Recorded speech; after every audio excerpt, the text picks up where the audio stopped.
Umbrella skirt எப்படி தைக்கிறதுன்னு சொல்லிட்டு இப்போ பார்க்கலாம். ஓகேங்களா? ஃபஸ்ட்டு அதோட பாட்டம் இருக்குது இல்லைங்களா, ஸ்கர்ட் பாட்டம், அதை வந்து ஃபஸ்ட்டு ஒரு ஃபோல்டு பண்ணி மடித்து தைச்சிக்கணும். ஓகேங்களா? அது ஃபுல் சர்க்கிளுமே ஒரு ஃபோல்டு பண்ணி மடித்து தைச்சிக்கோங்க. ஏன்னா டபுள் ஃபோல்டு பண்ணிங்கன்னா கஷ்டமாக இருக்கும், அது பிக்னஸ்க்கு ரொம்ப கஷ்டமாக இருக்கும். ஓகேங்களா? அதனால் சிங்கிள் ஃபோல்டு பண்ணி ஒரு தையல் போட்டுக்கோங்க. அந்த ஃபுல் சர்க்கிளுமே சிங்கிள் ஃபோல்டு பண்ணி தையல் போட்டு மடிச்சிருங்க. ஓகேங்களா?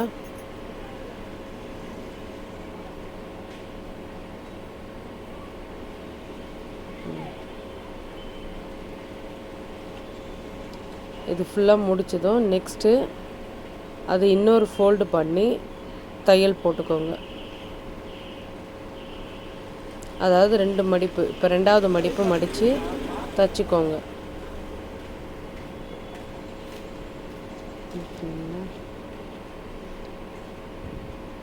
இப்படி 2 அம்பர்லா ஸ்கர்ட்டு பொறுத்த வரைக்கும் இப்படி 2 மடிப்பு நீங்கள் சிங்கிளாக மடித்து தைக்கும்போது ஃபினிஷிங் நல்லா வரும்.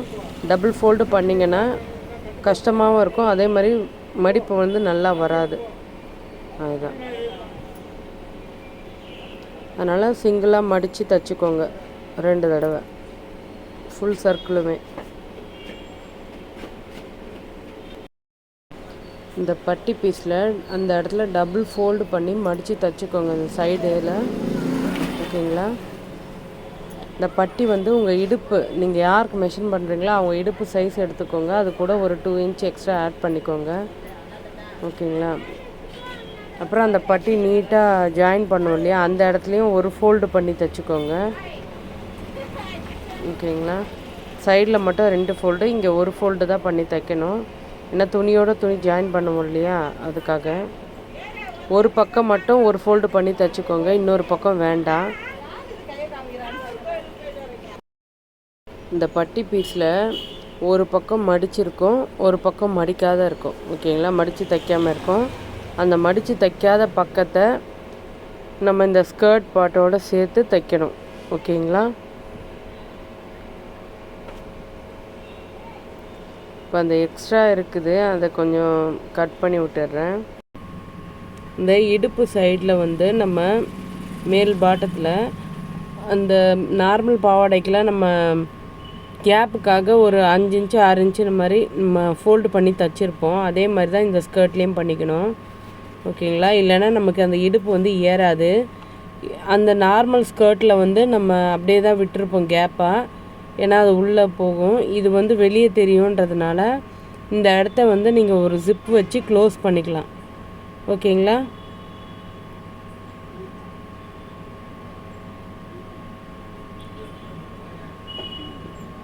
ரெண்டு சைடும் அதே மாதிரி ஃபோல்டு பண்ணி தைச்சிக்கணும். ஓகேங்களா? அந்த ஸ்கர்ட்டோட 2 சைடும் ஃபோல்டு பண்ணி மடித்து தைச்சிருங்க. டபுள் ஃபோல்டு தான். ஓகேங்களா? அதுக்கப்புறம் ஜிப் வைக்கிறது இருந்தால் வச்சுக்கலாம். நீங்கள் சைடில் கேப் இருந்தால் தான் நம்மளுக்கு அந்த ஸ்கர்ட் வந்து மேலே ஏறும், போட முடியும். ஓகேங்களா? இப்போ அந்த பட்டி பீஸ் தைக்காத இதுவும் இந்த ஸ்கர்ட்டோட தைக்காத இதுவும் ஜாயின் பண்ணி தைச்சிக்கலாம். ஓகேங்களா?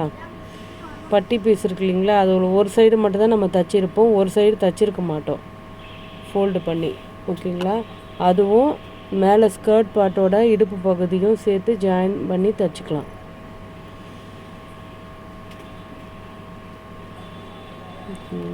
ரொம்ப இழுத்து பிடிச்சி தைக்கக்கூடாது. இந்த ஸ்கர்ட்டை லேசாக மேலே வச்ச மாதிரி தைக்கணும். ரொம்ப இழுத்து பிடிச்சா ஒரு மாதிரி வந்துடும். லேசாக வச்சு தான் தைக்கணும். ஓகேங்களா? நம்ம அந்த பட்டிக்கு ஏற்ற மாதிரி தைச்சிக்கணும்.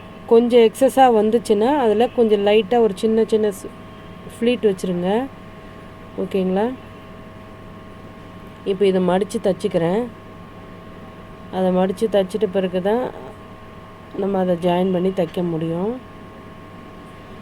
ஓகேங்களா? தைக்கலைன்னா இப்படியே வச்சு கூட தைச்சிட்டு அதுக்கப்புறம் எடுத்து மறுபடியும் தைச்சிக்கலாம்.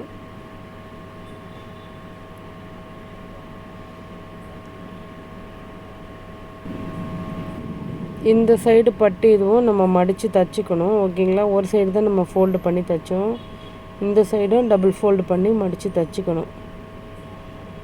ஓகேவா? ஒன்றா வச்சு தைச்சிக்கணும்.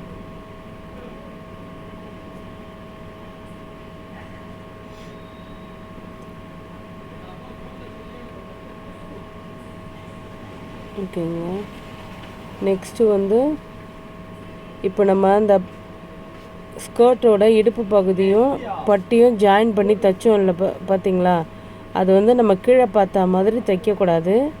அந்த பட்டிக்குள்ளேயே போகிற மாதிரி வச்சு க்ளோஸ் பண்ணி தைக்கணும். ஓகேங்களா? அது பட்டிக்குள்ளே போயிடணும். அந்த இடுப்பு பகுதி தைச்சது வந்து பட்டிக்குள்ளே போயிடணும். வச்சு அதை க்ளோஸ் பண்ண மாதிரி பட்டியை தைக்கணும்.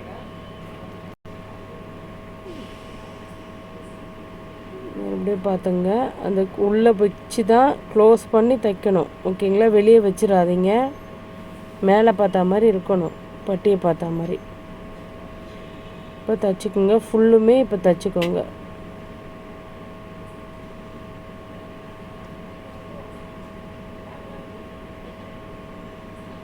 முதல்ல வந்து பட்டியோட தைக்காத பக்கம் வந்து அந்த ஸ்கர்ட்டோட ஜாயின் பண்ணி தைச்சோம்.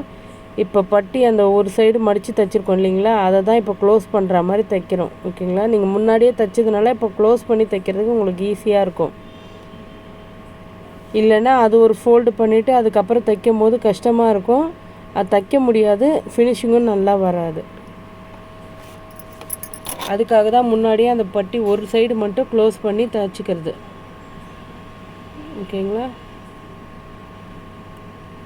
இப்போ கரெக்டாக ஈவனாக வரா மாதிரி வச்சு தைச்சிருங்க. இந்த இடத்த கொஞ்சம் தைச்சிக்கோங்க. தைச்சிட்டு அதே மாதிரி க்ளோஸ் பண்ணி ஃபினிஷ் பண்ணிக்கோங்க.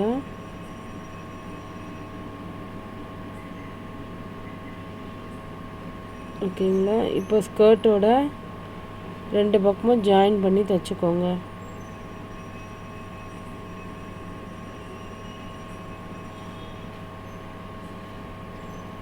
பட்டி இப்போ வச்சு ஃபினிஷ் பண்ணியாச்சு. ரெண்டும் ஒரே சேமாக வச்சுட்டு அந்த கேப் ஒரே அளவாக கரெக்டாக வைக்கணும். ஓகேங்களா?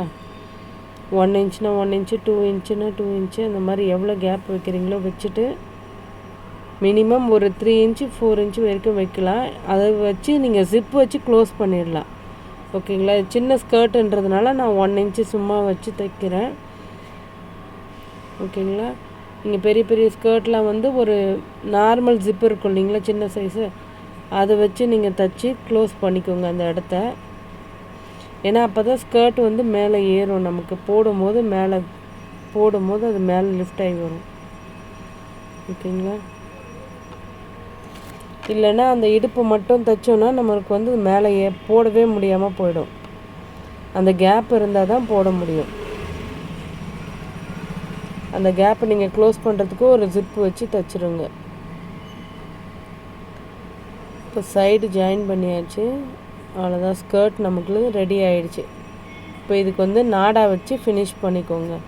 ஓகேங்களா? ஸ்கர்ட் ஃபுல்லுமே ரெடி ஆகிடுச்சு. ஓகே.